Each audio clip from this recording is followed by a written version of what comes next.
video today, we're going to discuss negotiating rent variations due to the impacts of COVID-19. So what factors may be considered in determining a new rent? Tenants who are experiencing excessive hardship due to the impacts of COVID-19 and are unable to pay their rent should discuss their situation with their agent or property manager.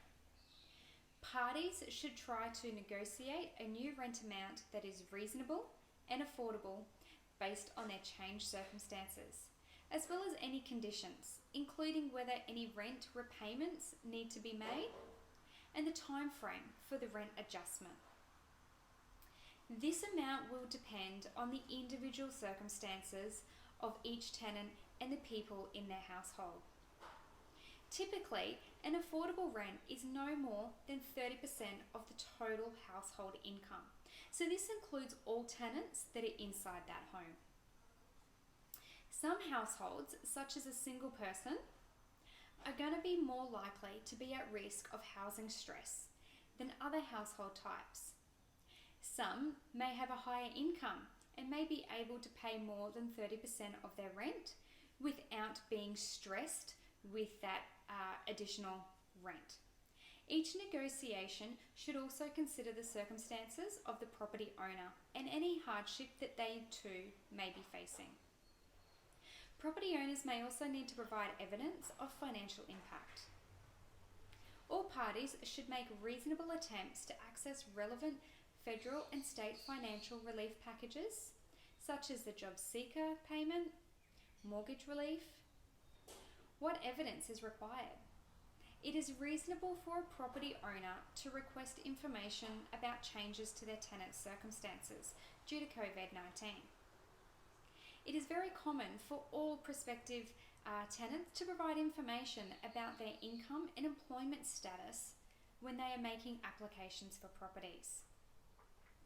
So it is reasonable to provide similar information on substantiating the tenant requests for rent adjustments due to the impacts of COVID-19. The tenant can provide simple documents to show that they are impacted by this COVID-19. And for example, the proof could be job termination, a stand down, loss of work hours, separation certificate. Maybe they've got government income support statements, a medical certificate. What about prior income? Parties should also provide accurate information to support their point. There are penalties for providing false or misleading information about the COVID-19 hardships. So what is considered income? Income is the total weekly amount after tax, including government payments. A general guide, all regular forms of income from wages, earnings, and Commonwealth income support, such as job seeker or regular Centrelink payments, Department of Veteran Affairs payments, should all be considered as an income. Tenants will not be required to draw down on their superannuation and will not be required to sell basic personal assets, such as a family car or furniture. Now, how long should the new rent apply for? All parties that agree to a new rent amount should also consider the duration that it applies for and consider including a time when this will be reviewed. This will allow for changes in the parties' circumstances to be considered and provide clarity about how and when these discussions will take place. But what happens if circumstances change during this time?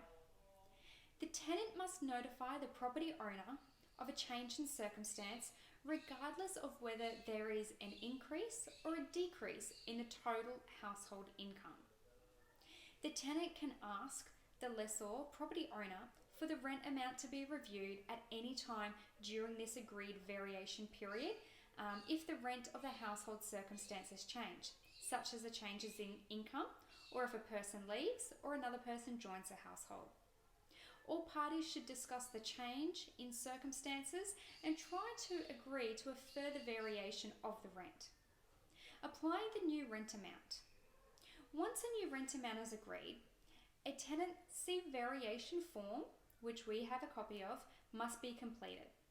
This varies the existing tenancy agreement in place. If the tenant is not able to meet the new rent amount, they should discuss their circumstances with their lessor and property owner, manager.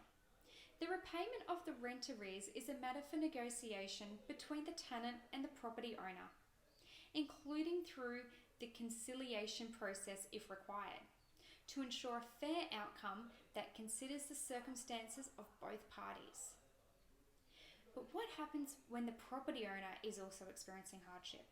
If the property owner is experiencing financial hardship, they have a range of options available and should talk to their lender about deferring repayments. They may also be eligible for land tax concessions. The state government announced this recently as well. Some property owners may be generally reliant on their rental income to meet essential costs of living, such as their own personal housing, food, and utilities. These concerns can be raised during conciliation, and the owner should be prepared to also provide evidence to support and substantiate their position, the same as the tenants. Now, I would like to make a final note. Q-State Properties is not providing financial advice with this recording. We are merely passing on the information that we have been provided in the guide by the state government with the new laws that have come into effect for COVID-19 tenancies.